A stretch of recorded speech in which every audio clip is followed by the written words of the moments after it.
자, 그럼 러시아 혁명부터 볼게요.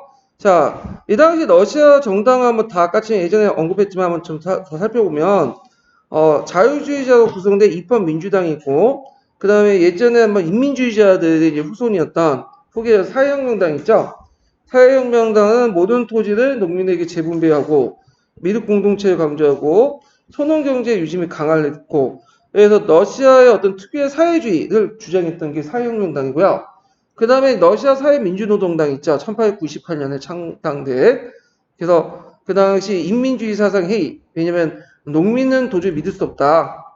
농민을 바탕으로 사회주의 이룰 수 없다. 이런 것도 있고. 서구의 노동운동과 사회주의 정당의 영향을 받아서 창당했어. 특히 러시아는 이 당시에 산업화가 되면서 이제 노동자 계층들이 형성이 되기 시작했어요. 자, 그 다음에 이제 그때 그 사회민주당을 이제 창당한 사람이 누구냐면 플레아노프라는 사람이 있어. 이 플레아노프는 농민 대신에 자본주의 시스템을 통해 계급의식이 있는 노동자를 혁명으로 주책을 파악했죠. 그래서 이제 제시된 것이 유명한 그 2단계 혁명론이야. 그래서 2단계 혁명론은 아직 러시아는 자본주의 혁명 단계를 거치고 나서 사회주의 혁명을 달 수 있기 때문에 마르크스 이론에 보면 러시아는 아직 자본주의 혁명 단계를 거치고 있죠. 그렇기 때문에 지금 필요한 거는 프롤레타리아 혁명이 아니라 부르주아 혁명 단계다. 그래서 부르주아 연대에서 먼저 부르주아 혁명을 한 다음에 그 다음에 뭘 하다? 그 당시 프롤레타리아 혁명으로 넘어가야 된다. 그래서 2단계 혁명론을 이제 받아들인 사람이 맨세비키하고 사회혁명당이에요. 자, 근데 이에 대해서 이제 볼세비키는 2단계 혁명론을 부정하고 곧바로 부르주아 혁명 없이 그냥 프롤레타리아 혁명으로 넘어갈 수 있다고 이제 주장했던 사람들이고요. 그래서 예전에 말한 것처럼 이제 혁명 방법을 둘러싸고 이제 맨세비키하고 볼세비키가 분열돼서 맨세비키가 있고 볼세비키 이렇게 두 개로 나눠지죠. 그래서 맨세비키와 볼세비키 차이점 꼭 기억을 해두시고요. 예전에 07년 기출문에 나왔던 거고요. 그 다음에 피에일로이 사건 넘어갈게요. 자, 피에일로이 사건 1905년에 일어났는데 그 너혈 전쟁이 거의 끝날 무렵에 일어났어요. 그래서 이걸 이제 제1차 러시아 혁명이라고 하거든요. 그래서 배경을 보면 너혈 전쟁 패배로 인해서 불만을 고조했다. 그래서 이렇게 잘 나갔던 러시아가 왜냐면 그 당시 아시아의 방방국가 일본한테 패배했다라는 자존심, 어떤 몰락 이런 것들이 분노를 퍼뜨렸죠.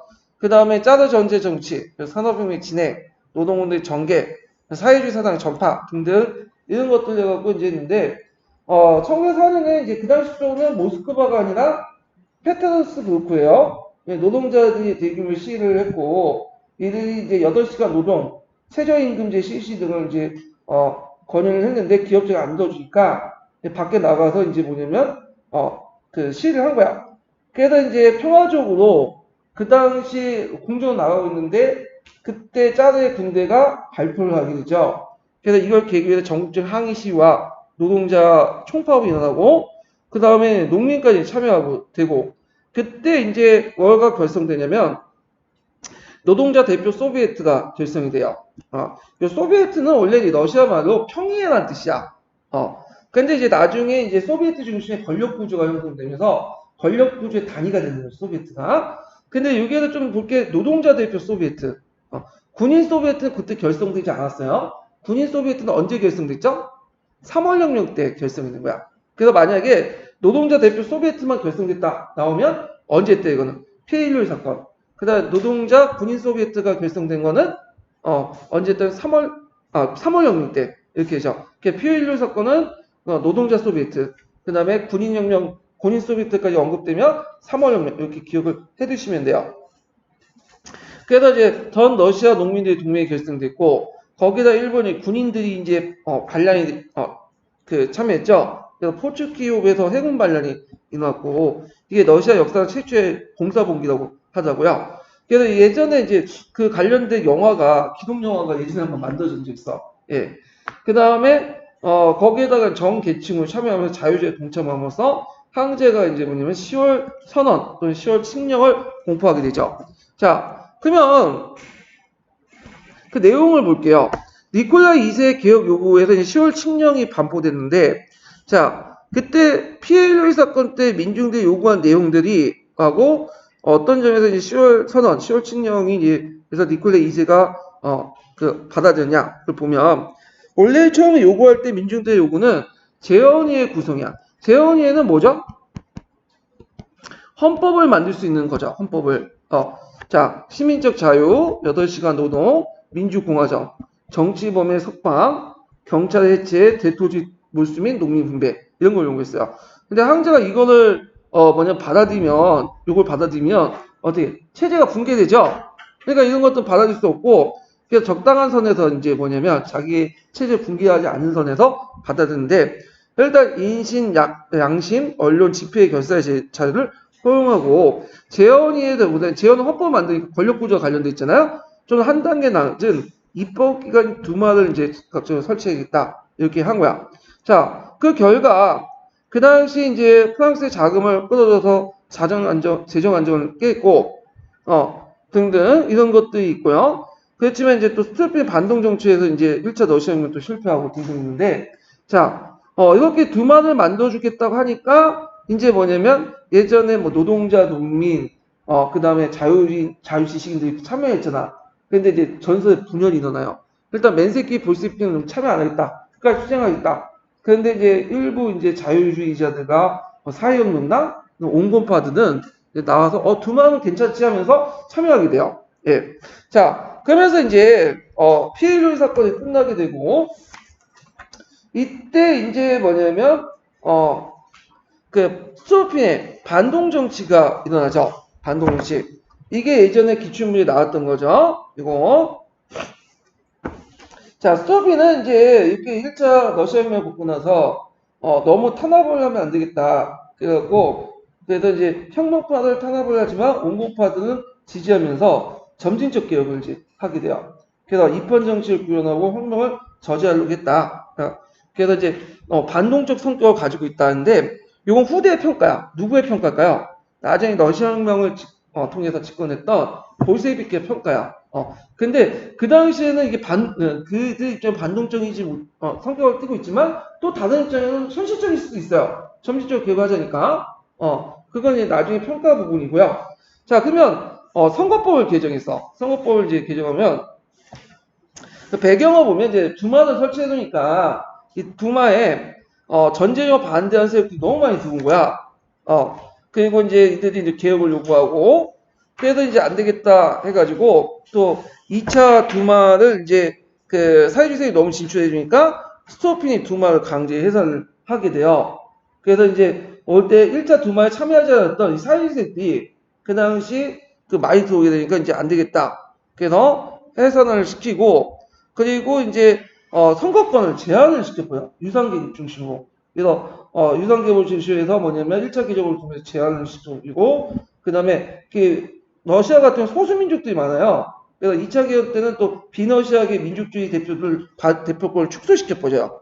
그러면서 이제 이때 대지주, 대부르주아 계급들, 그다음 이런 사람들이 많이 들어오고 상대 노동자, 농민, 소수민족 비중이 약화되죠. 그래서 이제 주로 입헌민주당들이 다수를 차지해. 입헌민주당이 그러니까 사회주의 세력들이 대거 몰락을 하고 자 이런 식으로 선거법을 개정을 해요. 자 그래서 요 내용들이 있다는 것 좀 기억을 해주시면 되고요. 자 그 다음에 이제 농업개혁을 이나는 이게 예전에 시험에 나왔던 거죠. 이게 자 일단은 그 당시 러시아는 농민들 다수였죠. 그러니까 이제 상당수 농민들을 자기 편으로 끌어들일 필요가 있어요. 또 계층화 시켜가지고 뭐냐면 일부를 또 뭐냐면 자신의 친이기구를 삼을 필요가 있어요. 세력을 삼을 필요가 있겠죠. 그래서 그 당시 목적은 상당수 농민들 미드라는 공동체에 이탈시켜서 유산 농민층, 농민층 부유자를 형성하고 이들 짜대 지지 세력으로 양성하기 위해서 했다. 그래서 전제정과 지주제도를 바탕으로 농업 자본주의를 발전하려고 농업계획을 했는데 내용을 보면 예전에 그 알렉산더 2세 때 농노제 페이지의 한계가 뭐냐면 토지를 나눠줄 때 개인에게 주는 게 아니라 누구한테 주는 거죠? 미르가한테 주는 거죠. 총납 공동체가. 그래서 총납 공동체가 다시 개인에게 분배를 하고 또 때에 따라서는 또 재분배를 해가지고 또 나눠주고 자 그래갖고 이제 종전에 미르 공동체를 폐지시켜. 그래서 개인이 토지를 갖도록 만들어요. 그래서 여러 가지 있는데 일단은 이들을 폐지시키면서 농민을 단합할 수 있는 것들을 이제 방지하고 그 다음에 미륵 공동체는 토지를 나눠줄 때 평등하게 나눠주잖아요. 근데 개인에게 나눠주면 나중에 이제 개인 간의 토지 소유의 차이가 일어나겠죠. 계층 간의 분화가 일어나고. 특히 위에 토지를 많이 갖고 있는 사람들은 이제 자연스럽게 보수적일 수밖에 없겠죠. 그러다 보니까 짜르 체제에 뭐냐면 협력하게 되고, 짜르는 그들을 이용해서 적극적으로 농민 통제하겠다. 이런 식으로 이제 뭐냐면 해서 농업개혁을 일어나죠. 그래서 이제 총납공도를 폐지하고, 그 다음에 그 가정에 혼재지를 천세해서 경주를 한 곳에 모아요. 혼재지라는 거는 중세시대 때 마찬가지로 마을 공동체 안에서 이제 나눠줄 때 불만이 있을 거 아니야. 어떤 사람은 좋은 땅만 갖고 어떤 사람은 나쁜 땅만 가질 수 있다. 그래갖고 A, B, C, D에서 등급을 나눈 다음에 조금씩 갖는 거야. 좋은 땅을 나눠갖고 뭐 나쁜 땅을 또 나눠갖고 그러다 보니 토지가 어떻게 됐어요? 분산이 되겠죠? 그러면 이제 농업경이 상당히 비효율적인 거야.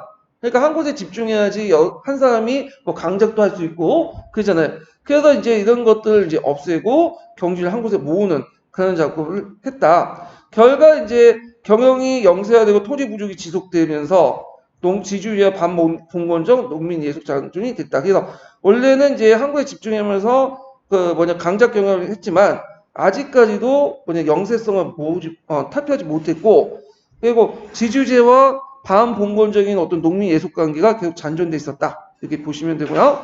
기타 그 외에도 농민과 시민의 법적 지위가 동등하게 도모하고 교육개혁, 토지 매입금 경감 및 철폐, 그런 것에서 이제 토지를 이제 매입을 할 때 예전에 이제 상환기간 같은 걸 좀 뭐냐면 깎아주고 상환금을 이런 식으로 했다. 그래서 이제 이스토피는 많이 반동 정치라 하지만 이걸 그대로 뒀으면 솔직히 그 당시 농촌의 이제 자본주의야, 어느 근대야 이런 것들 이뤘다고 평가도 받고 있어요. 근데 이게 제대로 이제 시험하기 전에 뭐가 일어난 거야? 1차 세계대전이 반발하고 결국에는 좌절되죠. 이 스토피는 미래체를 했다고 해서 나중에 사회혁명당에 의해서 인민주의자에 의해서 암살당해요. 예. 그래서 저세는 갔는데 자 그래서 이제 반동 정치의 결과 체제와 반체제 사이의 어떤 세력 균형 상태가 계속 유지되는 가운데 1차 대전 이후에 균형 관계가 이제 붕괴되면서 이제는 반체제 세력들이 체제 세력을 누르고 혁명을 일으키게 되는 거죠. 자, 그래서 러시아는 이제 그 당시에 이제 1차 세계대전을 참전을 했어요. 그래서 참전 동기가 여러 가지 있는데 일단 삼국협상의 비밀조약, 그다음 프랑스 금융자본의 요구. 왜냐하면 이제 프랑스부터 돈을 많이 금융자본에 투자를 많이 받았잖아요. 그다음에 러시아가 이제 내세울 수 있는 게 뭐예요? 군사력이죠. 그러니까 이제 여기에서 이제 좀 더 나가서 러시아 힘을 보여주자. 그래서 이제 이런 것들. 그래갖고 개전 초기에는 상당히 뭐냐면 국민들이 열광을 했어. 유럽도 마찬가지지만.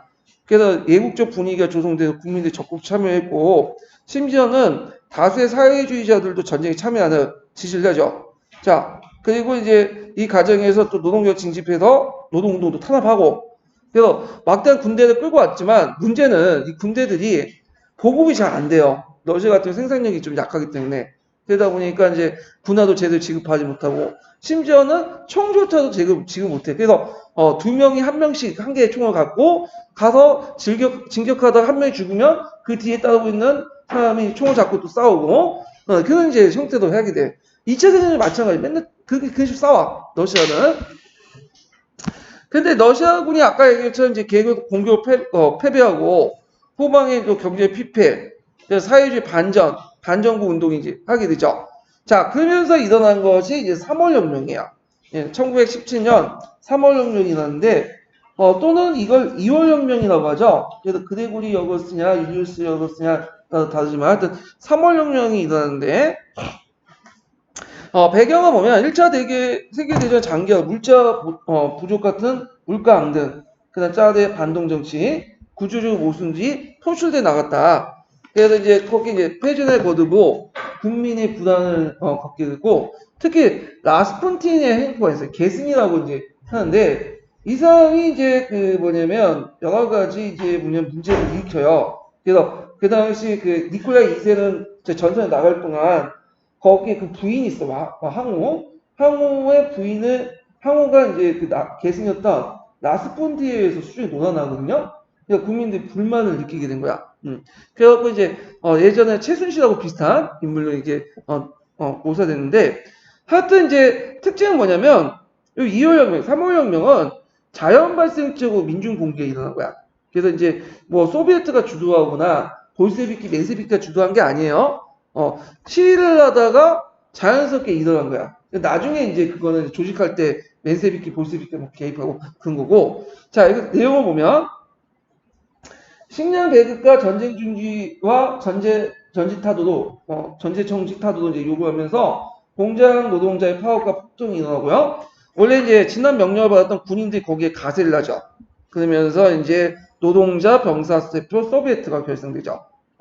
그래서 이제 앞에 1905년에 결성된 것은 뭐죠? 노동자 병사 대표 소비에트가 아니라 노동자 소비에트죠. 그러면 이게 소비에트라는 거는 원래 평의의 대표자의 이런 뜻이지만 나중에 이제 뭐냐면 소비에트 권력기관의 이름으로서 이제 받게 돼요. 그래서 러시아 같은 경우 의회 중심의 정치가 아니라 소비에트 중심이죠. 예. 그래서 이런 것들이 특징이 있고 결국에는 이제 황제가 퇴위를 하고 임시정부가 수립되죠. 그래서 이때는 노프포공이라는 입헌민주당 소속의 자유주의자들이 이제 뭐냐면 임시정부를 구성을 하게 돼요. 그래서 이제 3월혁명 결과 그 로마노프 왕조는 멸망하죠. 그래서 니콜라이 2세가 퇴위하고 그 다음에 아까 자유주의적 입헌민주당 카데스 중심의 이제 임시정부가 수립을 했는데 이 당시에 이제 사회주의자들이 권력을 장악할 수 있어.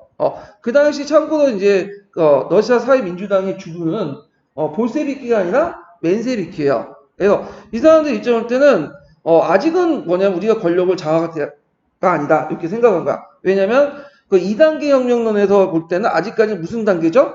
분류주의 민주주의 혁명 단계죠. 그러니까 우리는 권력 밖에 정부 외에 소비에트만 장악하고 권력은 정부는 뭐냐면 그 자유주의자들 받게 된다. 부르주아 계층들이. 그런데 이 과정에서 이제 어떤 문제점이 나오면 이중 권력 형성이다. 그렇게 말해도 실제 권력의 상당수는 어디야? 소비에트죠. 그러니까 소비에트의 권력이 있고 또 임시의 권력인 거야. 그래서 임시정과 소비에트가 권력을 각각 다르게 나눠 가지니까 상당히 통일성이 없잖아요. 그래서 나중에 이제 레닌이 4월 태제에서 모든 권력은 어디로? 소비에트로. 임시정부에 주지 말고 소비에트 다 넘겨라. 이렇게 이제 주장을 했던 것이 이건데 그 배경이 됐던 것이 그 당시에 맨세비키나 뭐 사회혁명당 그런 사람들이 2단계 혁명으로 들고 나서 자신이 직접 권력을 장악하지 않으려고 했다. 이렇게 좀 기억을 해주시면 될 것 같아요. 자, 그러면 2월혁명에서 11월혁명, 그 사이에 어떤 정책을 사용해 보죠. 입헌민주당이 이제 장악할 때 임시정부는 상당히 보수화됐어요. 그래서 이제 방향은 대내적으로 서구식 위에 민주주의 정치를 차지했죠. 장점을 수용했지만 대외적인 팽창 정책을 계속했다. 그래서 전쟁을 계속했어. 그래서 이제 국민이 원하지 않은데도 불구하고 계속했고 나중에 이제 누포프가 이제 물러나고 나서 2차 이제 내각이 개편이 되는데 요때 이제 뭐냐 케렌스키가 이제 등장해요. 케렌스키는 특징이 뭐냐면 1차 내각 같은 경우에는 자유주의 혁명론이 이제 자유주의자들이 이제 참여했잖아요. 근데 2차 그 내각 때는 아까 이제 2단계 혁명론에 불구하고 사회주의 세력이 등장을 하게 돼요. 그래서 맨세비키라든지 그 다음에 그 사회혁명당 이런 사람들이 이제 정권에 참여하게 되고 케렌스키 자체는 자유주의자가 아니야. 이 사람은 사회혁명당 출신이야. 이 사람은 그리고 레닌하고도 친분이 있어. 레닌이 이제 학생일 때 그 케렌스키는 교장이었어요. 예. 그래갖고 이제 케렌스키 때부터 이제 본격 사회주의 이제 정권을 참여한다. 이렇게 보시면 돼요. 그럼 4월 태제를 볼게요. 자, 4월 태제는 상당히 유명하죠. 이거 외워두세요. 예전에 기출문에 나왔고 유명하기 때문에 외워두셔야 돼요. 예. 자, 원래 레닌은 예전에 이제 러시아 짜르실 때 여기 뭐 투쟁을 하다가 쫓겨났어. 그래가지고 이제 원래는 스위스에 있었거든요. 이 사람이. 근데 독일 참모부가 이제 접근해가지고 이제 돌아와라. 우리가 러시아가 도와주겠다. 이렇게 이제 한 거죠. 그러면 왜 독일 참모부가 레닌이 가가지고 그런 얘기를 했을까요? 일단 레닌이 들어가면 러시아에 희망을 입혀가지고 뭐죠? 러시아의 소비에트 정권을 세우면 어떻게 됐어요? 일단 후전을 하겠죠. 독일 입장할 때는 동부전선 저쪽에 이제 군대 빼서 서부전선에 집중할 수 있는 거야. 그래서 이제 일단 망명기 스위스에서 독일 참모부의 도움을 받았고 귀국을 했어요. 그래서 이제 이 사람은 볼세비키잖아요. 그래서 볼세비키는 이제 들어와서 이제 중심을 잡고 했는데 이때 이제 누구하고 제휴를 하냐면 트로츠키라는 사람이 있어. 유명한 사람이죠. 나중에 그 누구하고 싸우다 패배한 사람이야. 스탈린하고. 이 트로츠키가 혁명가로서 되게 유명한 사람이거든요. 유대인 출신인데 이 사람이 원래 맨세비키 출신이었어요, 원래. 근데 이 레닌하고 이제 합작을 해서 뭘로 넘어가냐면 볼세비키로 넘어가요. 그래서 이 사람을 중심으로 했고 나름대로 이동 체계 정비가 되고 나중에 적이 돼 있죠. 소비에트 군대 적군들을 또 체계화시켜주고 그래서 소비에트 전력 초창기 때 정도전 같은 역할을 했던 사람이 트로츠키 같은 사람이었는데 자 하여튼 그래서 이제 들어오고 나서 이제 뭐냐면 그 당시 이제 4월 태제를 반포해요. 그래서 1977년 4월 3일 날 이 4월 태제를 이제 반포했는데 목적은 뭐냐면 그 당시에 이원적 권력 상태가 있었죠. 아까 소비에트하고 임시정부가 둘이 날아가졌잖아요. 그래서 이원적 권력 상태야. 그 혁명 연합파대 무정혁적 연합 중식을 하고 무슨 이제 색깔이 뚜렷한 사람끼리 묻혀야지 자유주의자, 맨세비키, 그 다음에 거기에 사회혁명당 뭐 왔다 갔다 하냐? 깨끗한 사람은 사회주의만 묻히자. 그리고 이제 부르주아혁명에서 이제 사회주의 혁명 이행을 촉진하면서 이제 2단계 혁명 인정하면서도 겉으로는 인정하면서도 이제는 부르주아혁명 다 됐으니까 사회 넘어가자. 이런 식의 주장을 한 거야. 그래서 그때 구호 꼭 기억을 해주세요. 모든 권력은 어디다? 소비에트로. 그러니까 임시정부 타도하고 소비에트 권력을 집중하고 농민들에게 토지를. 자, 이 농민들의 토지를 주자는 거는 이제 뭐냐면 누구의 내용을 받아들이냐면 사회혁명당의 내용을 받아들인 거야. 그러니까 요거하고 비슷하다고 보면 돼요. 예전에 박근혜가 복지 프레임을 가지고 와서 선거에 응용했잖아요. 원래 복지를 주장했던 사람은 저기 노동당이야, 노동당. 근데 그걸 이제 긁고 와가지고 민중들의 인기 끌려고 이렇게 했어. 그러니까 농민의 토지를 하니까 그 토지를 좋지 하는데 단서가 있어. 그 토지를 줄 때 뭘 주냐? 자, 뭐냐면 그 토지를 줄 때 토지 처분권은 주는 게 아니에요. 경작권만 준 거야. 그러니까 농민에게 토지를 뭐냐면 할 때 요때 토지를 뒤에는 뭘 주겠다? 경작권을 주는 거지. 소유권을 주는 게 아니야. 근데 농민들은 요거까지는 못 알았죠. 요것만 보는 거야. 캐치프레이만. 예. 그래서 항상 볼 때는 그 어떤 말이든 간에 그 캐치프레이나 총론적인 내용이 아니라 항상 그 뒤에 뭐죠? 강론을 봐야 돼. 항상 악마는 어디에 있어요? 디테일은. 악마 디테일에 숨어 있다고. 핵심은 다 거기 있어. 즉각적인 평화. 자, 이거 외워두세요. 모든 권력 소비에트도 농민에게 토지를 즉각적인 평화. 그럼 구체 내용을 볼게요. 이 내용에 이제 다 들어갔죠? 자, 이 내용은 제가 이제 어디에서 이제 서양사 강의 내용에 잘 적혀 있어요. 그래서 그 강의 내용이 있는 내용들을 정하는데 일단 평화 문제에서 즉각적인 전쟁을 중요해서 민주주의 전쟁 강화를 하자. 헌법의 권력 문제에서 이제 1단계에서 2단계로 넘어갔다. 그래서 겉으로는 2단계 혁명을 받아들였지만 실제는 프로레타 혁명 단계를 이제 강조를 했고요. 그래서 그 의회보다 소비에트의 권력 집중을 이제 강조했고, 자, 국민경제 재평선 문제에서 일단 지주 토지 몰수 및 토지 국유화하고, 그래서 이건 사회혁명당 정책을 계승했고, 토지의 처분권은 농민 대표 소비에트 기속시키고, 그 은행과 국유화, 그 다음에 노동 소비에트 통제 이런 것도 있었죠. 그리고 이제 노동 소비에트를 통해 생산물 분별 처분하고요. 그러니까 주의할 것은 토지를 나눠주는 거는 국유하는 건 마찬가지지만 처분권은 누가 가지고 있다? 국가가 가지고 있고 소비에트가 갖고 있고 뭐만 갖고 있고 보유권만 갖고 있는 농민들은 경제권. 그래서 나중에 토지를 다 나눠줘요. 혁명한. 그렇지만 국가가 먼저 좀 하다가 집단화 시키죠. 그래서 이제 다시 보유권 뺏고 농장을 만들어갖고 집단화 시켜버리잖아요. 근데 이렇게 토지를 보유권을 주고 그 다음에 집단화 시키는 것은 소련만 했던 게 아니에요. 중국도 했고 북한도 다 한 거야. 그래서 이제 이런 것들을 했다. 그 다음에 당민 인터내셔널 문제에서 당명을 사회민주당에서 공산당으로 변경할 제안을 해요. 그러니까 원래는 사회민주당을 썼던 이유가 뭐냐면 공산당이 좀 이미지가 안 좋아요. 폭력적이고 그러니까 이제 사회민주당으로 해갖고 좀 약간 온화한 분위기를 냈는데 우리가 레닌 마르크스주의를 따르고 있는데 왜 사회민주당을 쓰냐?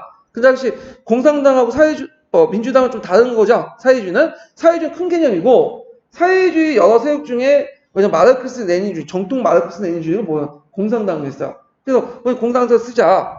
그리고 인터내셔널 혁신에서 제2차 인터내셔널은 그 뭐냐면 수정주의 단체다. 그래서 새로운 이제 이들 배제한 채 새로운 인터내셔널을 만들어야 된다. 그래갖고 만든 것이 나중에 제3 인터내셔널 코미트름이죠. 자, 그래서 요 내용 구와 그 내용들 꼭 기억을 해두시고요. 그래서 이제 2단계 혁명론 수정에서 부르주아 혁명에서 사회주의 혁명 직접 전환. 요 레닝의 당내 입지를 강화시키고요. 아까 처음에 이제 말한 것처럼 그 전에 누구하고 제휴를 했다고 했죠? 트로츠키, 당대 이동가를 제올려갖고 트로츠키의 지지를 받았다. 그런데 이제 레닌이 이렇게 하다가 이게 이제 좀 이따 3달 뒤에 7월 분기를 일으켜 레닌이. 그래서 이제 볼셰비키를 중심으로 해갖고 단독 무장 공격을 했는데 곧바로 진압이 당하거든요.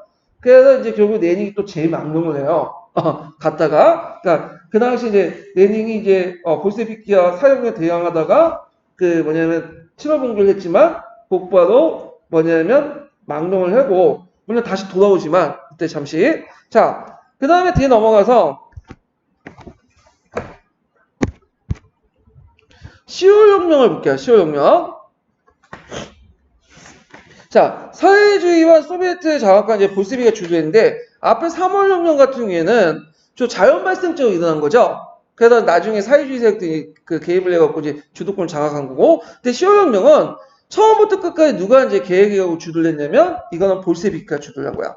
볼셰비크. 그럼 배경을 보면 일단 이제 독일 참모부가 동원 내년 기후에 4월 태절 공포하고 물론 다시 동원해서 이제 있다가 재망명을 했다가 이제 다시 돌아와요 또. 그다음 볼셰비키 중심의 대중성공. 트로츠키가 레닌의 제후.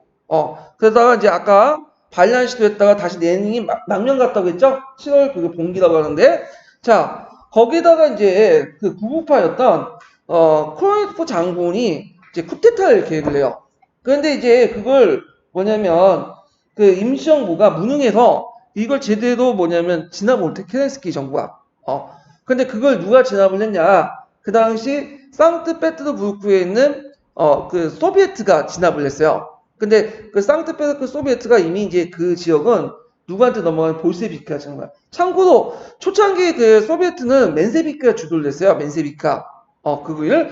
근데 이제 나중에 시간이 지나면서 레닌이 귀국하고 이제 뭐 4월 태자 공포되면서 이제 소비에트 주도권이 특히 대도시 지역 있죠. 오스크파라든지 그 다음에 저기 상트페테르 그런 지역들은 다 볼셰비크로 넘어가 버려요. 주도권이. 물론 이제 나머지 중소도시들은 아직까지 멘세비크 세력들이 좀 있었지만 그래서 이제 크로이프 장군이 쿠데타를 뭐냐면 했는데 이것을 이제 케렌스키가 임시정부가 뭐냐면 진압하지 못하고 오히려 거기에 소비에트가 진압을 하다 보니까 이제 뭐냐면 케렌스키의 무능함이 드러나잖아요. 거기다가 케렌스키 임시정부의 개혁이 계속 실패하게 돼. 전쟁이 계속되고 토지 개혁이 연기되고 그래갖고 이제 트로츠키가 이제 적의대를 이제 재조직하죠. 그래서 적의대가 이제 소비에트 군대인데 자, 이 사람이 이제 뭐냐면 적의대를 조직해서 볼셰비키 중앙위원회 무장 봉기를 통과시키고 그리고 군사혁명회가 이제 정부를 접수해 무력혁명이에요.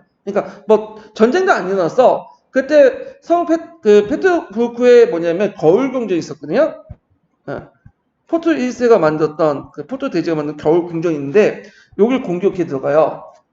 그래서 볼셰비키 군대가. 근데 거기 겨울 궁전은 누구만 지키고 있었는 여군들만 지키고 있었어. 진짜 여군들 무시하는 게 아니라 극바로 이제 공격하니까 항복해 버려요 그냥. 그래서 곧바로 뭐냐면 피 한 방울 흘리지 않고 뭐냐면 거기 정부를 접수하게 되죠. 그리고 나서 이제 임시정부가 타도되는데 소비에트 정부가 수립되고 근데 소비에트 정부가 수립되면서 이제 문제가 뭐냐면 소비에트 정부가 이제 뭐냐면 처음에 혁명에 성공할 때 그 장악한 곳은 진짜 모스크바나 페트로부르크나 뭐 핵심적인 도시 외에는 나머지는 아직까지는 반응파파 지역이 있어. 멘세비키 지역도 있고 망단파가 장악한 지역도 있고 등등 있었어요. 그러다 보니까 볼셰비키 정권이 뭐랄까 기반이 약화되죠. 그래서 어떻게든 빨리 독일과 단독 강을 내렸고 그래서 이제 맺어진 것이 블레스토 리투포스크 조약이에요. 그래서 그때 많은 영토를 떼줬지만 아까 말했처럼 영토를 상실함에도 불구하고 이게 더 낫기 때문에 떼준 거죠. 자 그리고 나서 이제 정권을 장악하고 그 다음에 이 사람이 이제 우리도 헌법을 만들자. 그래갖고 재헌의회를 선거를 하게 돼요. 이거 예전에 시험문이 나왔죠. 그래서 소비에트 정부는 그 당시 거사가 이제 성공한 후에 그 당시 이제 그 헌법 제정회의를 소집해가지고 재헌의회를 이제 선거를 했는데 문제는 뚜껑을 열어보니까 누가 이제 다수냐면 사회혁명당 우파 세력들이 다수야. 왜 그러냐면 그 당시에 이제 그 러시아의 인구의 대부분이 누구였죠? 농민이야. 그 농민들은 누굴 지지했냐면 사회혁명당을 지지했어요. 그리고 볼셰비키는 노동자 중심이기 때문에 아직까지 대도시 중심의 노동자 중심이기 때문에 그게 수가 많지가 않아요. 그러니까 25%만 4분의 1만 차지했어. 자, 그러니까 지가 기껏 뭐냐면 쿠데타 일으켜갖고 이제 정권을 이제 장악했는데 잘못하면 사형명당에 넘겨줄 수 있잖아. 도저히 이게 원하지 않은 구도죠. 그러니까 이제 의회 필요 없다. 의회는 저쪽 서유럽식 그 정치 구조고 우리는 러시아 사회는 이건 받아줄 필요 없다. 그래갖고 의회를 아예 강제 해산하고 소비에트 중심의 권력 구조 주제예요. 그러니까 소비에트 권력 중심은 소비에트 구성한 게 뭐죠? 대도시 노동자 중심이죠. 그리고 이제 농민들을 아주 배제를 시킨 거야. 그래서 이제 소비에트 중심의 권력 구조를 유지했다. 이렇게 좀 기억을 해두시면 될 것 같아요. 자, 그래서 이렇게 있고 그럼 의의가 뭐냐? 의의. 이게 성함에 나와 있는데 의의를 한번 적어보세요. 의의를 이제 보면 자, 최초의 사회주의. 잠깐만 최초의 공산주의죠. 공산주의. 최초 공산주의 혁명을 성공했다. 그 다음에 자본주의 발달에 그것도 근대하면 우리가 자본주의 발전이라고 생각했는데 대한 사회주의 경로, 근대의 새로운 경로를 발견했다. 그래서 사회주의 경로의 근대화를 대안을 제시했다. 나오는데 이런 측면에서 의미가 있다는 거죠. 요거는 자본주의 발전에 대한 사회주의 경로의 근대화를 제시했다는 거는 어디에 있냐면 서강에 남아있을 거예요. 그 내용이. 네. 서강에 읽어보시면 되게 자세히 돼 있어요. 그러니까 각 정파들의 어떤 활동 배경이라든지 거기에 이제 내용들이 되게 자세히 돼 있어. 그래서 제가 이제 잠깐 언급했던 치솔 공기라든지 그 다음에 이런 것도 이제 자세히 있고 그 다음에 거기에 보면 맨세비키, 볼세비키 이런 것들 활동 내용들, 4월 위기 등등등 되게 많아요. 예. 그래서 내가 저번에 이제 서양사 심화 강의 교재는 거기 다 신었는데 기본 강의 교재에서는 다 뺐어요. 예. 그런데 나중에 한번 시간 되실 때 제가 서양사 강의 교재 그 심화 강의 교재 때 다운받아 보시거나 하면 시간 될 때 그냥 서강 한번 보세요. 그럼 이해가 확 될 거야. 요 정치 권력 구조는. 자, 그 다음에 이제 레닝의 정치를 볼게요. 레닝이 이제 그때 이제 내단이 있었죠. 왜냐하면 소비에트 정권이 모든 지역을 다 장악한 건 아니니까. 그 당시 이제 뭐냐면, 적군하고, 백군하고 싸움이 있었어. 백군은 상당히 복잡해. 그 안에는 이제 맨세비키 세력도 있고, 사회혁명당 세력도 있고, 그 다음에 예전에 왕당파도 있고, 그 다음 체코라고 해갖고 자유여단이라든가, 이런 것들이 부대도 있었어. 그래서 다양한 세력들이 이제 해갖고, 적군과 싸우고 있었고, 거기에다가, 일본에 미국 개입을 하죠. 연합에. 도중에 빠져나갔으니까, 그래서 다시 백군을 지원해갖고, 소비에트 정권을 타도해서, 새로운 정권을 만들어서 전쟁에 참여시키려고 외국군이 개입을 해요. 자, 이걸 이제 뭐라고 하면 전시 독재주의 이제 시대가 이걸 바탕으로 이제 했는데, 이때 이제 전쟁 시기야, 내단 시기니까, 이걸 전시 공산주의 시대였는데, 초기의 경제 정책은 그 내용을 원칙대로 이제 하는 거야. 공산주의. 급속한 국유화죠. 그 금융기관이나 대공업의 기업의 국유화 선언하고, 산업경영과 관련 노동자 참여를 균형하고, 지주부터 토지를 몰수해서 농민들의 무상분배하고, 주요할 건 이때 무상분배는 경제권만 주는 거예요. 네, 소유권 주는 게 아니라. 또 나중에 이제 스탈린이 뭘 하죠? 경제권도 다 뺏어가지고 뭘 해요? 집단화 시켜버려. 집단화. 그리고 토지를 국유화시키고 강제 징발하여 적군과 도시에 노동자의 지급해. 그러니까 이제 농민들을 희생을 시켜서 농민들이 애써 만든 농산물들을 시장 가격 한참 아래의 가격을 줘가지고 막 뺏거나 아니 무상으로 뺏고 그걸 누구한테 주는 거야? 적군하고 도시 노동자들에게 지급을 해요. 그래갖고 이제 이렇게 했는데 자 이런 정책들은 레닌뿐만 스탈린 정책도 계속 이어와. 레닌과 스탈린이 좀 기본적 그 밑바닥인 농민에 대한 무시가 있어.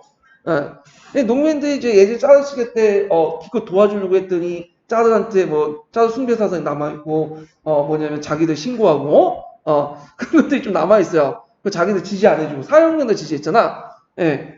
자 결과를 보면 급속한 국유화 정책은 정부의 통제 상시에 공업생산을 하락시키고 농민들이 농산물, 공산물 구한 거부하고 곡물 징발에 대한 농민 저항이 너무 심했어요. 그 다음에 외교정책을 보면 민족 자결주의, 소수민족 자치 인정, 침략전쟁 불인정, 비민주적 부인, 민족 해방, 이런 것들이 다 카란선에 들어가 있거든요. 근데 이게 리서비스고 그냥 실제 핵은 없어요. 얘네들도.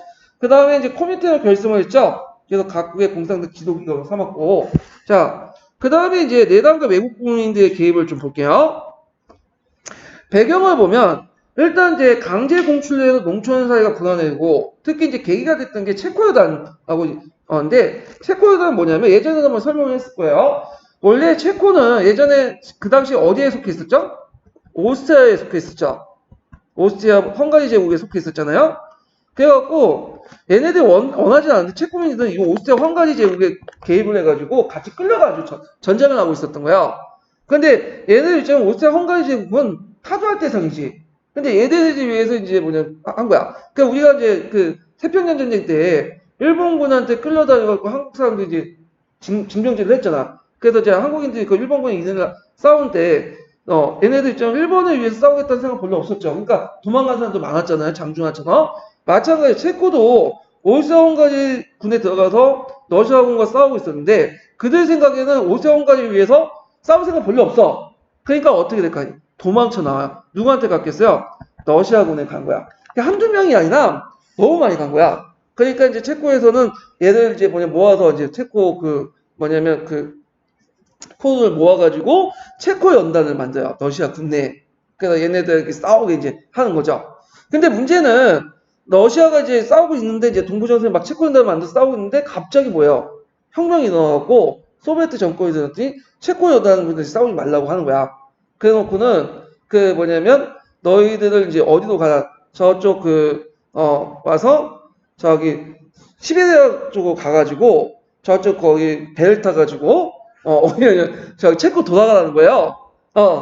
그러니까 이제 거기에 체코 여단이 찍을 때는 이제 그냥 해가지고 일단은 철도를 타고 이제 시베리아 철도를 타고 이제 저기 블라디보스토크로 간 거야. 근데 왜 이렇게 동부전선으로 안 보냈냐면 괜히 동부전선 보니까 또 싸울 붙일 수 있으니까 그랬는데 이때 체코 여단이 쭉 가면서 이제 도시를 이제 가면서 거기에 살아있던, 망명됐던 체코인들이 되게 많아요.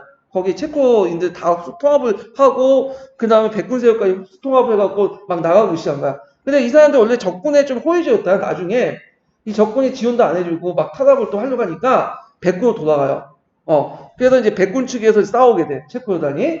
결국에 어떻게 가냐면 블라디보스토크까지 도착을 해가지고 했는데 얘네들 입장은 이제 블라디보스토크에서 체코에 가서 이제 저 체코 쪽에 반대쪽에 있는 프랑스군에 이제 끼어가지고 영국군에 끼어가지고 전쟁을 하려고 했는데 이미 전쟁이 끝나버린 거예요. 그러면 무기가 필요 있겠어 없겠어요? 없겠죠. 그러니까 얘네들 이제 이걸 어떻게 해야 돼? 다 청산을 해야 되겠죠. 그러니까 이걸 누구한테 갖다 팔았냐면 우리가 이제 알다시피 독립군한테 갖다 판 거야. 체코도 오랫동안 5세 지배를 받았잖아. 한국도 지금 일본의 지배를 받고 있잖아. 이게 동정심이 늘어나지. 감정이 팍팍 되잖아. 그러니까 거의 한 10%도 안 되는 가격으로 그냥 헐 가격으로 그냥 체코산 무기, 기관총, 박격포 다 준 거예요. 그걸 이제 싼값을 구입해갖고 청산이전 큰 승리를 이끌게 되죠. 참고로 체코는 그 당시에 뭐가 발달, 기계공업이나 군수공업이 발달됐어요. 그래서 이제 나중에 2차 세계대전 때도 그 독일에서 이제 탱크나 비행기 이런 것들 만들 때 하청을 누구한테 많이 줬냐면 체코한테 줬어요. 그래서 체코산 그 무기가 상당히 뛰어났거든요. 그러니까 체코산 무기로 장악한 그 독립군들이 일본군 격파시킬 수 있었는데 그건 다 국제적인 어떤 배경이 있는 거예요. 자, 하여튼 그래갖고 체코 여단은 시작을 해갖고 이제 백군이 조직이 되고요. 그 백군이 이제 거의 다양한 세력들이죠. 체코 여단 외에도 낸세비키 거기 있고 사회용명당도 있고 망당파도 있고 그래서 이들이 이제 중앙에 집중을 싸우게 되고 또 외국군도 개입을 하죠. 그러면서 이제 영국, 미국, 일본 간에 러시아 문제에 개입하는데 특히 일본이 신났지. 처음에는 미국이 이제 개입하니까 자칫 군대가 부족하니까 일본을 좀 내서 개입을 하려고 했어요. 근데 일본이 적당히 해야 되는데 한 병력 5만 명을 개입을 한 거야. 그러니까 미국이 놀랬죠. 왜 놀랬어요? 일본이 왜 이렇게 많은 병력을 했냐? 연내주 지역을 이 기회에 장악을 하려고. 그러니까 이제 미국이 나중에 일본의 속셈을 알고 당장 연해주 지역에 있었던 병력 빼라. 그래갖고 좀 뺐잖아요. 워싱턴에 이거. 예. 자, 하여튼 결과 이제 처음에는 그 적군이 이제 먼저 싸우다가 백군이 우세했지만 그과 적군에게 패배를 하고 그 다음에 이제 그 외국군은 소리에 철수하고 백군도 이제 패배를 해요. 백군이 왜냐면 이게 다양한 세력들 결집됐기 때문에 지도 능력이 없어요. 그래서 패배를 해서 결국엔 내란에서 적군이 승리하겠다. 이렇게 보시면 돼요. 자, 그 다음에 이제 내부를 볼게요.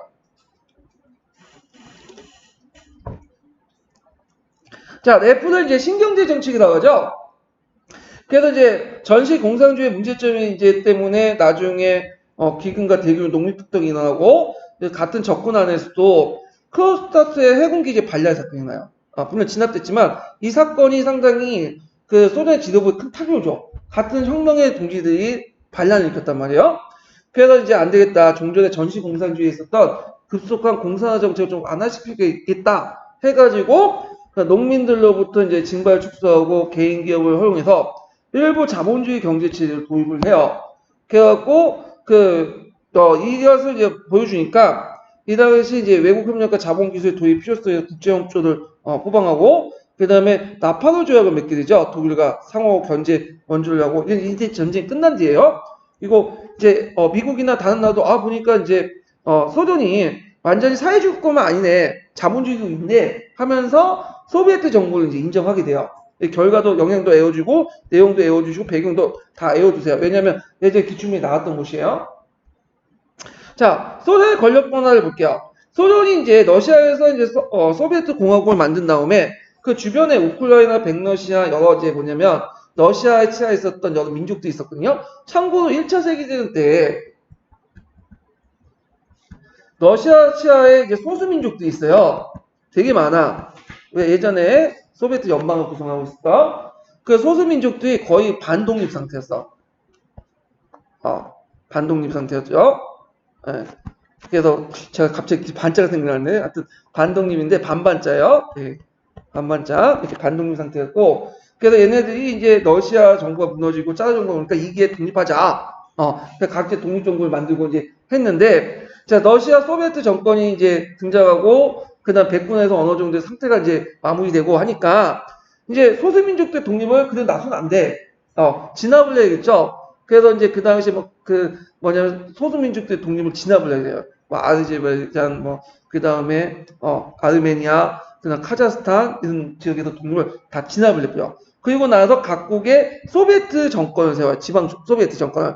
그리고 그 지방 소비에트를 연결해가지고 뭐냐면 소비에트 사회주의 공화국 연방을 수립해요. 이게 줄여서 소련이죠. 1922년에 이렇게 만들어요. 그리고 레닌이 죽은 다음에 누가 이제 정권을 장악하냐면 이제 그때 레닌이 죽은 다음에 두 명이 이제 대입을 하죠. 스탈린과 트로츠키죠. 근데 스탈린은 이제 일국 사회주의를 내세요. 일국 사회주의는 뭐냐면 지금 사회주의 거도 공산주의의 거점이 소련이다. 그러니까 소련의 이익이 전체 공산주의 이익이다. 그러니까 소련을 먼저 충실하자. 이런 논리고 트로츠키는 소련을 바탕으로 세계혁명을 깨하자. 이렇게 주장을 해요. 그리고 스탈린은 농업을 중요시해요. 농업을. 근데 트로츠키는 뭘 강조해? 공업을 중요해. 소련이 살기는 공업이다. 그래서 이제 대립을 하거든요. 그런데 이제 스탈린이 이제 우파 세력 등 이제 부하이나 이 사람을 끌어다가 트로츠키를 공격해서 트로츠키가 망명 가죠. 멕시코에 가서. 그래서 멕시코에서 이제 스탈린이 발견한 그 암살자에 죽잖아요. 그래서 제거당해.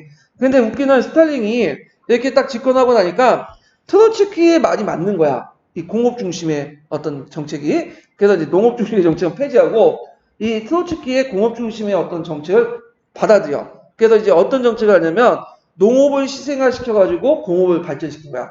그래갖고 이제 농업을 이제 그 농민이 갖고 있는 보유권을 경작을 다 없애요. 뭘 하죠? 집단화 시켜버려. 집단화. 그리고 나서 그들 이제 농장을 만들어 놓고 있고 거기에 기계화 시켜. 그러면 많은 인력이 필요 없겠죠. 농업에. 그러면 그 인용 노동을 이제 울락산맥이나 이런 공업도시도 있죠? 거기 다 배치시키고, 공장에 배치시키고, 그 다음에 이제 그 농산물을 이제 값싸게 대량으로 생산해서 그걸 누구한테 파냐면 미국이나 유럽에 갖다 팔아요. 그럼 거기서 얻은 이득을 가지고 기계를 사와서 공장에 이제 만들고, 거기에 이제 공업 노동자들이 와가지고 이제, 공업 생산품을 만드는 거야. 그래서 농촌을 희생시켜서 공업을 살리는 방향으로 하게 돼요. 그 과정에서, 집단화 과정에서 당연히 반발 많겠죠. 그래서 저항하는 사람도 있겠고, 그래서 이제 스탈린은 그 과정에서 많은 사람들 수청을 해요. 그래서 그때 많은 사람들이 이제 농민들이 개기면 집단 처형시키고, 그 다음에 부하님 같은 우파색도 이제 제거시키고, 그리고 나서 이제 이걸 바탕으로 집단화시키고, 5개년 계획을 하고, 공업화를 추구하고요. 그리고 스탈린이 또 무서운 게 뭐냐면 이 사람이 독재체제를 하면서, 비밀경찰을 이용해갖고, 많은 사람들 죽이죠. 그래서 그때 이제 당 간부부터 시작했고, 그 다음에, 그 군사 지휘관들, 유능한 장군들, 지휘관 다 죽여버려. 총살시켜. 그래서 시베리아 보내고. 그래서 한 100만 명 죽였다고 그래요. 이거 유태인도 별로 안 좋아했어요, 이 사람이. 그래갖고 유태인도 막 많이 죽이고. 그러니까 우리가 히틀러만 유태인 죽인 걸로 생각하는데, 스탈린도 어마어마했어, 이 사람들 죽인 게. 참고로 스탈린은 러시아 사람이 아니에요, 이 사람은. 저 조지아에서 그로지아 출신이야. 은근히. 근데 하여튼 뭐 그렇게 해갖고 이제 비밀경찰을 이용해갖고 하는 거예요. 왜냐면 러시아에서 배울 게 뭐가 있어? 자유주의, 민주주의 배웠겠어요? 맨날 짜들가 비밀경찰 해갖고 지도새도 모르게 죽이는 그런 것들이 있는데 아무리 혁명을 했다고 그런 것들이 남아있겠지. 그러니까 똑같은 방식으로 이제 처형시킨 거야.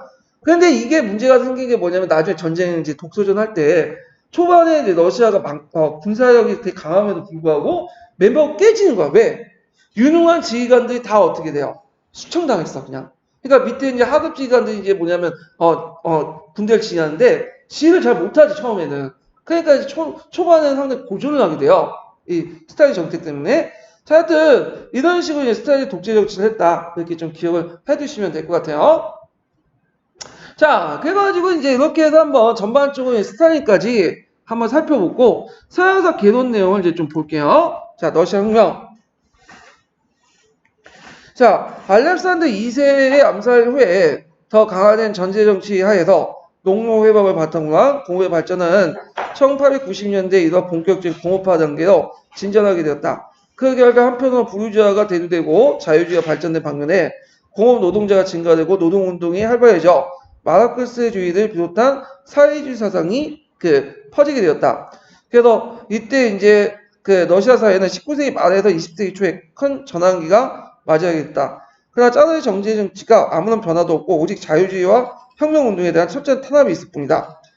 이때 이제 국민들 불만이 점점 높아진 상황에서 너일 전쟁 때 이제 그게 말기예요. 거의 끝날 무렵에 이제 일본이 러시아한테 이기 상황이죠. 그러니까 예전에는 그래도 못 먹고 못 살아도 나름대로 러시아에서 자존심이 있었잖아.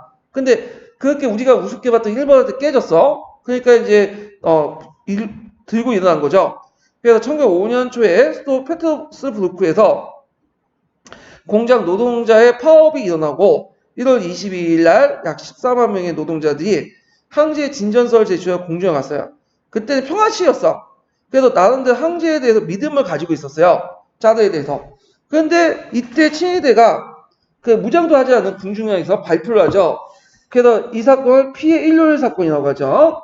이 사건을 계기해서 도시에 파업이 일어나고 농민들이 폭동에 가담하고 자유주의 이제 단계에서 의회 정치와 보통선거를 요구하고요. 그래서 짜르도 이제 어쩔 수 없이 시울 칙령을 내리죠. 그래서 이제 왜냐면 민중들이 요구했던 내용 중에 일부 받아들여 언론 집회 결사의 자유를 승인하고 강범위한 선거권에 입각한 입법위에 두마를 설치하자 이렇게 약속을 했죠. 그러니까 이로써 이제 혁명적인 기운이 일단 누거지자 이때 이제 뭐 맨세비키 볼세비키는 초창기 때 참여 안 했죠. 그런데 이제 뭐 사회혁명당이라든지 카데지 입헌민주당 뭐 부르주아 세력들은 이제 참여하게 돼요. 그러니까 이제 니콜라이 2세가 그 당시 뭐냐면 국가 기본법이라는 것을 이제 제정해요. 그래서 제가 이제 아까 설명하다 국가 기본법을 이제 뭐냐면 빼뜨리고 넘어갔는데 국가 기본법이라는 것은 뭐냐면 이제 이게 제국 기본법이라고 또 얘기를 하고 있거든요. 그 이제 이 내용이 이제 뭐냐면 여기가 이제 국가 기본법의 내용은 그 당시 이제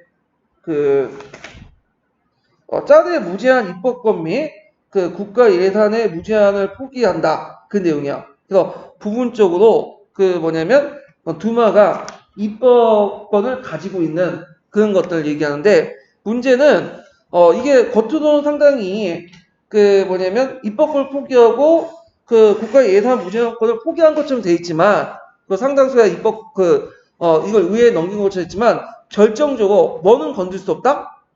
헌법은 건들 수 없다. 헌법 만들 수 없다. 헌법을 만들어야지 권력국을 뭐냐면 권력군이 바뀔 거 아니야. 전제군주에서 입헌군주로 바뀔 수 있잖아요. 그래서 이제 이런 국가기본법을 뭐냐면 만들어갖고 그 당시 헌법 문제 논의를 아예 배제시켜요. 그러니까 원래 이제 시민들이 요구했던 것은 뭐였어요? 헌법은 재정이죠. 그러니까 헌법을 만들 수 있는 재헌의를 만들자. 근데 이 재헌의는 이제 못 만들고 다만 두만을 만들었고 약간의 입법권을 준 대신에 뭐는 제시켰다? 헌법 제정권을 박탈시킨 거야. 예. 그래갖고 이제 일단 자유주의 입헌 개혁이 후퇴했고요. 같은 해 총리에 임명이 된 스토핀이라는 사람이 있어. 예, 스토핀은 보수주의자였지만 점진적 개혁을 입헌 정치를 추구했고, 그래서 어떤 사람은 이걸 뭐라고 하죠? 반동 정치라고 또 얘기한다고 했죠. 그는 형용파를 철저하게 탄압하는 한편 농업개혁을 추진해서 농민 공동체를 폐지하고 토지 소유민을 창출하려고 했다. 그래서 권한은 축소되었으나 국회가 소집되고 농업개혁이 추진되어 농장이 포함한 자연농민체 형성되어 농민의 법적 지위도 시민과 동등해졌다. 이렇게 했는데, 자, 요 관련된 것은 예전에 스토필 목적, 개혁의 목적들 쓰라고 나갔고, 자세한 내용은 서양사 배론보다는 이건 서양사 강의 좀 읽어보셔야 돼요. 거기에 더 자세히 나와 있어요. 자, 상당한 큰 규모의 교육개혁도 착수되어 1914년에 1914년에 초중학교 취학률이 22% 상승됐으며, 이런 교육개혁은 1922년에 완성될 예정이었다. 이제 러시아의 자유주의적 입헌 정치로서 점진적 발전 가능성을 쌓았으나 1차 세계대전 반발로 이를 자제시키고 말았다. 이렇게 있고요. 러시아 정부는 단기적으로 예선하고 있었으나 탄네베르크 패전에 의해 정세는 불리하고 장기전 양상으로 뛰게 되니까 군수 물자가 부족하고 식량을 비롯한 생필품 가격이 결핍은 국민 생활을 크게 압박하였다. 이러한 이제 상황 속에 현실 감각이 잃은 니콜라이 2세는 전선에 나가고 실제 정치는 항우와 그녀의 신임을 받은 계승 라스푼티가 수준에 놓아놨다. 그래서 이제 군의 사기는 저하되고 탈주병이 수출되는 한편 국내 혼란이 날로 가속화되고요. 1917년 3월 8일 날 페트스부르크에서 공장 노동자 파업과 폭동이 발생되고 군대도 이를 진압하려고 하지 않았다. 오히려 가담을 했죠. 그래서 전시가가 흥분의 14인 가운데 노동자 병사 소비에트가 조직되고요. 자유주의자의 루포프가 공을 수반한 임시정부가 수립되었다. 전선에서 이 소식을 든 니콜라이 2세는 제1을 동상 미하일에게 넘기려고 해서 대공 이를 거졌다. 왜냐면 받아봤자 뭐 소용도 없죠. 이미 재정은 다 끝났는데 우리 책임만 주어질 뿐이죠. 자, 이로써 노마프 왕조는 종말을 구하게 되었고, 이를 3월 혁명 또는 러시아 혁명으로 이제 구조로는 율리우스적으로 2월 혁명이라고 하죠. 자, 3월 혁명은 러시아의 그 길고 괴로웠던 역사상 처음이자 마지막인 자유를 누리게 되었다. 주 입헌민주당을 구성된 루프프 임시정부죠. 임시정부는 국민과 여러 사회 조직의 시민적 자유가 가해졌던 모든 제약을 없애고 소수민족과 소수종교에 대한 불평등을 폐지하고요. 계급, 신분, 인종, 종교의 차이를 넘어서 모든 시민들의 동등한 권리를 부여했고 정치범에 대한 대사면을 선포했다. 그리고 11월에 재헌의회 소집을 약속하고 거기에 항실과 스톤 토지를 몰수해서 농민을 분배할 것을 비롯한 강면 사회개혁이 이루어졌다. 여기까지가 이제 1차 내각이었던 입헌민주당의 중심한 내각이에요. 예. 그래서 이제 이렇게 좀 기억을 해두시고, 참고로 요 사람이 이제 그 저자가 좀 보수적이라고 얘기했죠. 그러다 보니까 러시아 혁명도 소비에트에 별로 좋은 시각을 쓴 게 아니에요. 그걸 이제 염두에 두고 읽으셔야 돼요. 그러나 자유 러시아의 앞날은 어려운 문제에 상적해 있었다. 심각한 국내의 물자 부족과 경제난 속에서 그리고 기강이 무너진 군대를 거느리고 전쟁을 수행했고 러시아 민중은 자유 이해하지 못하고 농민을 성급하게 토지를 요구했으며 자유주의적 온건파는 민중을 이해하지 못하고 통치 경험이 없었다. 이때 이제 레닌이 망명지인 스위스에서 독일군 참모부에서 맞은데 밀봉 열차로서 페테르스부르크에서 핀란드역으로 도착했다. 독일 참모부는 그 반전을 부르짖고 있는 레닌을 귀국시킴으로써 러시아를 연합군의 진영에 이탈시킬 수 있다고 이제 본다. 이게 왜 독일 참모부가 레닌을 귀국시켰는가 그 내용이죠. 네, 이런 것들을 좀 기억을 해주시면 될 것 같아요. 자, 그래도 이제 이렇게 있고 그것은 저충했으나 레닌의 귀국은 결과적으로 러시아 국민과 유럽 나가서 전 세계에 예상하지 못한 큰 결과를 가졌다. 레닌은 이론가기보다 마키아벨리스트 실천적 혁명가고 솔직히 레닌의 이론은 그 뒤에 트로츠키가 많이 만들어줬어요. 네. 그래서 하여튼 그는 현실감과 판단이 뛰어났으며 가단성을 갖고 있었고 그래야 그는 볼세비키 지휘가 하게 되고 임시적 감차 없이 투쟁을 선언했다. 한번 임시정부 국방장관이 된 젊은 케이스케 국민의 사기가 뭐야 이게 사기를 양양하기 위해서 인자가 왜 이렇게 빠졌는지 모르겠는데 인자 빠졌어요, 여기? 원문에는? 인자 그 뒤에가 뭐예요? 없죠? 못한 것 같아, 이거. 갖고 못하겠네요. 예. 자, 하여튼, 양양하기 위해서, 6월에 전선의 공세를 취했으나 성공하지 못하고, 식량량을, 물가가 더욱, 심해졌다. 그래서 내년에 이올에서 친호대 반란을 일으켰지만, 실패하고, 내년이 핀란드 피신하고, 케네스가 새로운 내각 순보가 되었다. 그 국방장관을 했다. 이제, 케네스가 내각 수반이 돼요. 케네스케는 이 자유주의가 아니라 이 사람은 사형명당이에요. 예. 자, 그러나 이제 케네스키가 신내각의 생명도 짧았다. 그 생명을 더욱 단축시킨 코르니코프의 장군의 전쟁 수행이었다. 이 사람이 망당파였는데 군사 쿠데타를 일으킨 거야. 근데 이제 여기에서 이제 잠깐 여기는 안 나와있지만 이거 왜 제일 중요하게 빼먹었는지 모르겠는데 요 중에 이제 그 뭐냐면 4월 테마가 있어요. 그러니까 4월 태제 있죠. 여기가 이제 여기 7월 반란 이전에 4월 태제를 플레이어. 4월 태제. 서양사 강의했어요. 이거 왜 이렇게 중요한 내용을 빠졌는지.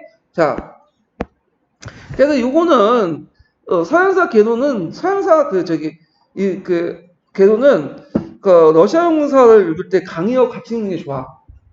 왜냐면 좀 약간 혁명에 대해서 별로 안 좋아. 그냥 이 사람 되게 많이 빼뜨렸어. 자, 하여튼 코르네 장군의 전쟁 수행에 위해서 강력한 정부 수행 목표가 쿠데타 계획인데 이게 이제 그 실패했죠. 누가 진압했죠? 그 당시 소비에트, 볼셰비키 중에 소비에트가 진압을 했고 케네스키 정부는 약화됐다. 볼셰비키하고 총합 이제 페테르스부르크와 모스크바의 소비에트 주도권 장악하게 했다. 자, 그래서 5월에 망명주의 귀국해서 볼셰비키 참가 트로츠키는 그다음 레닌 다원가는 직위를 차지했고 적의대를 조직했다. 그래서 10월 하순에 은밀히 기구한 레닌은 이 사람이 이제 왜 또 했다고 해서 아까 집에 7월에도 반란을 했다가 핀란드 도망갔다가 또 들어오게 된 거야. 네. 그래갖고 이제 11월 혁명을 준비하게 되죠. 그래서 1917년 12월 4일 대규모 시위와 대중 집회를 열고 7일 무장 봉기했고 아까 이제 이제 소비에트 군대를 파견해서 적의대를 파견해서 이제 간단하게 진압을 해갖고 이제 정부를 장악하죠. 케넨스키는 미국 대사관 소속의 차량으로 도망가고 원래 페테르스부르크 방위위에 구성되었으나 트로츠키 지하에 들어오게 된 군사혁명위원회가 이제 정부를 접수하게 됐다. 동의원은 제2차 소비에트를 소지하고 레닌을 위장으로 하고 트로츠키를 외무위원으로 한 인민위원회라는 새로운 내각이 조직되었다. 모스크바를 비롯해서 지방에 따라 혼란과 약간의 저항이 있었으나 11월 말까지 혁명의 성공은 거의 확실해졌다. 새로운 공산정권은 독일과 후전 고습을 들어갔다. 내년에 영토병합과 배상 없는 평화를 주장했으나 독일은 영토 욕을 계속했죠. 결국엔 레닌이 지금 당장 소비에트 정권을 안정화시킬 필요가 있기 때문에 어쩔 수 없이 양보해서 1918년 3월에 체결된 블레스트코-리트프스크 조약을 맺게 돼요. 그래서 러시아는 우크라이나, 발트 연안지와 핀란드를 독일에게 양도해 많은 땅을 이제 뭐냐면 양도를 하게 돼요. 그래서 전 인구의 3분의 1, 철 생산의 80%, 철당 생산의 90%, 영토는 한 10%, 20%? 근데 여기가 알짜배기 땅이야. 우크라이나는 왜 알짜배기 땅이 있어요? 그러니까, 곡창시대잖아. 그래갖고 있고, 발트 연안 지역 같은 경우에는 러시아가, 해안지역으로 나갈 수 있는 부동산이 많은 지역이고, 예. 그래서 이제 있고, 참고로 핀란드는 그 당시에 이제 뭐냐면, 러시아의 이제, 통치하에 있었어요. 그래갖고 나중에 1차 세계대전에 독립을 하죠. 그러다가 이제 나중에 이제 소련의 이제 스탈린이 핀란드를 또 공격을 해. 2차 세계대전 때, 북방전쟁이었는데, 겨울전쟁인데 한번 깨지게 되죠. 이건 나중에 얘기하고요. 자, 근데 주의할 것은, 그러면 요 땅을 물어보더라고. 어떤 분이 이제, 그러면 우크라이나, 발트해, 핀란드를 독일군이 들어가서 점령했냐? 점령 못했죠? 그냥 조약만 그렇게 적어놓은 거야. 그냥 독일군은 아까 얘기했죠? 병력이 어디에 집중돼 있어, 지금? 서부 전선에 가 있는데 언제 병력 빼갖고 거기에 배치시켰고 우크라이나 땅이 우리나라의 뭐 거의 대여섯 배 큰 땅인데 자, 하여튼 그렇게 이제 있고 레닌은 재헌위원회를 이제 설립을 했죠. 그래가지고 러시아인들 그들의 역사상 처음이자 마지막 완전한 자유 보통선거를 이제 참가했다. 그 결과 볼셰비키는 투표 4분의 1밖에 안 됐고요. 오히려 사회혁명당이 더 많이 했어요. 그래서 이 재헌위에서 이제 1918년 1월 중순에 한번 모이고 그과 레닌이 명령을 무력을 해산하고 그래서 이제 뭐냐면 이제 의회는 안 된다. 그래서 뭘로 바뀌었다? 그 당시 대도시 그리고 공산주의자 그러니까 노동자를 중심한 소비에트 권력구조 바뀌어버렸죠. 자, 코멘테는 해볼게요. 자, 코멘테는 예전에도 한번 얘기했지만 여기에서 한번 정리상을 좀 더 얘기를 해볼게요. 자, 혁명에 승리한 정권 장악가 레닌은 1919년 3월에 모스크바의 각국의 대표들이 소집하여 공산주의 인터내셔널, 약칭해서 코민테넌 제3 인터내셔널을 결성했죠. 그래서 보통 그 이 인터내셔널은 이제 수종주의니까 안 되고 그 제1 인터내셔널을 이제 정통으로 삼아서 계승한다 해가지고 이제 참여했죠. 참고로 제1 인터내셔널은 누가 참여했죠? 마르크스가 참여했던 거야. 마르크스, 엥기스가. 그래서 나는 정통이 있는 거죠. 자, 하여튼 제2인터내셔널 재건을 방지하고 전 세계 공산당 힘을 하나 통합해서 세계혁명을 실현하는 것이다. 이게 이제 목적이죠. 전 세계 공산당 힘을 통합해서 세계혁명을 실현하는 게 목적이고요. 창립선언 또는 여러 민족의 자격권, 식민지 및 반식민지 해방을 주장하겠다. 그렇지만 1차 대회에서는 19명의 참가자가 불과했고, 요게 눈여볼 게 2차 대회예요. 2차 대회. 그래서 이게 2차 대회가 우리나라하고 이제 관련돼 있는데, 그때 뭐냐면 피학박 민족대회를 열죠. 그래서 이제 거기에 뭐냐면 우리나라 조선 대표가 많이 참여해. 그래서 거의 한 반 정도 그 사람들이 이제 조선 대표가 많이 참여했다고 그래요. 자, 하여튼 레닌은 이제 그 회원자고 21개의 항을 제시했다. 그 핵심은 모든 공산당에게는 소련 방식을 딸 것, 민주집정제, 그리고 코미테의 구형은 전 세계의 공산당이 모스크바에 있는 코미테 집행위원회에 무조건 복종할 것. 그래서 우리가 이제 그 조선 공산당을 만들 때도 항상 누구부터 승인을 받아야 돼?